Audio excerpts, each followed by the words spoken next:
Things can turn quickly out on the water. One moment you're there relaxing on anchor, the next moment you're getting rescued by the Coast Guard after your anchor's broken free, just like we see in the images here, just like some of the wild scenes we'll witness in this week's episode of Boating News of the Week. Our first story to make the boating news this week is going to take us over to Turkey, where this was the scene just a few days ago, when a small container ship was docked in Turkey's main container port, when all of a sudden the vessel started to lose stability as it was being loaded with containers, and the next thing you know, the vessel begins to capsize as seen in the images here.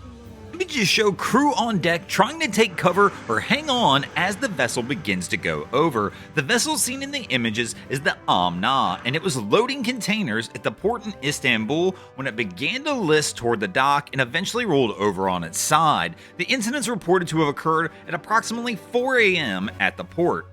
Turkish officials reported there were approximately 15 crew members on board the vessel at the time of the incident. 5 of the crew members wound up jumping into the water to try and save themselves, while 10 of the crew members remained on board. Local officials and local dock workers quickly jumped into action in attempts to try and rescue the crew off the capsizing boat. Fortunately, in this situation, all 10 of the other crew members who remained on board were able to be pulled off the vessel before it fully capsized. At this time, an investigation has been launched by the Turkish General Directorate of Maritime Affairs to try and determine the cause of the actual incident.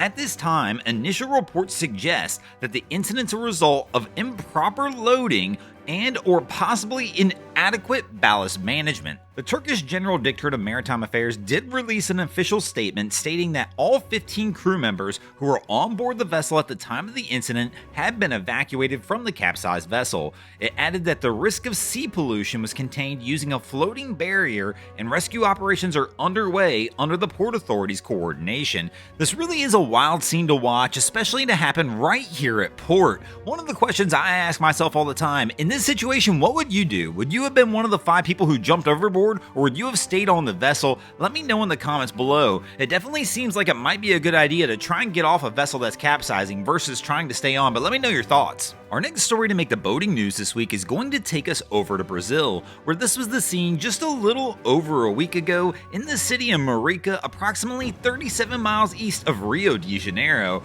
where crews were working to build a holiday attraction, which is a 183-foot Christmas tree in the lagoon, when all of a sudden workers wound up experiencing wind gusts of up to 50 miles an hour as storms rolled in, causing the structure they were putting together to wind up tilting and eventually collapsing and crashing down into the water. The floating metal tree was to be part of the city's Christmas exhibition to be unveiled the following week. It was going to have platforms where guests could go up it and see the lights of the city during all the Christmas celebrations that would be going on. Unfortunately though, as we see in the images, the storm comes in and winds up knocking it over.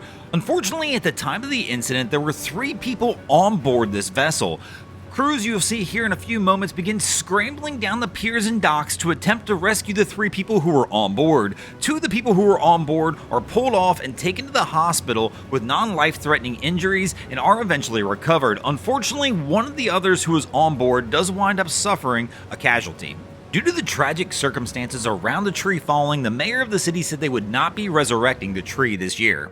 Our next story to make the boating news this week is another tragedy, unfortunately taking us over to Fort Lauderdale, where this was the scene just a few days ago as well, reminding us to always check for proper ventilation while fueling your vessel. The yacht seen in the images here is located in a marina across from 15th Street Fisheries in Fort Lauderdale. They were refueling the vessel when all of a sudden something ignited and the vessel wound up exploding as seen in the images.